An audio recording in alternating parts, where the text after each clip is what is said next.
ঢাকা শহর মতিঝিল হইয়া যাইতেছে ফকিরাপুর পয়েন্টে। কি অবস্থা, জলাবদ্ধতা, জলাবদ্ধতা, চতুর্দিকে পানি আর পানি।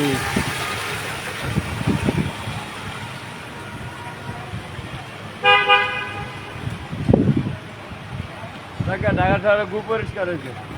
হ্যাঁ, ঢাকা শহরে খুব পরিষ্কার হয়েছে পানি।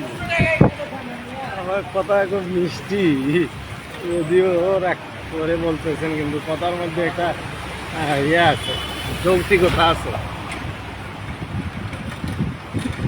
অনেকেরই তো যে পানির ট্যাঙ্কি বা ময়লার ট্যাঙ্কিগুলা ইয়া নাকি এখন এই বন্যায় পরিষ্কার করে দিল নাকি।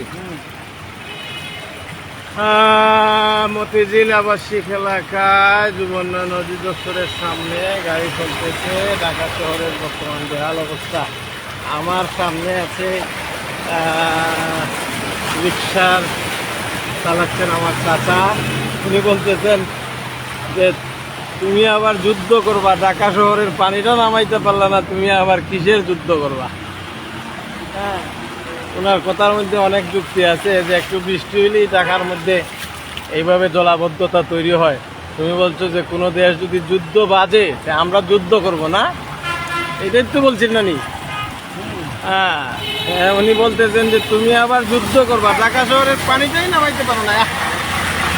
এই যে দেখেন অবস্থা, দেখেন কি অবস্থা আমি করছি ঢাকার, যে কি অবস্থা দেখেন। আমি জানলে তো ঢাকা শহরে ঢুকতামই না।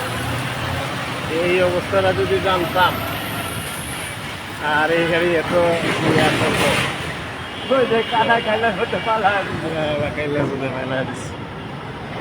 ধন্যবাদ আপনাদেরকে, আপনারা দেখাইলাম। আরও অনেক সামনে জলাবদ্ধতা আছে, দেখাইতে পারি, কিন্তু লাইভ ধরা সম্ভব হচ্ছে না, অনেক রাত। ধন্যবাদ আপনাদেরকে।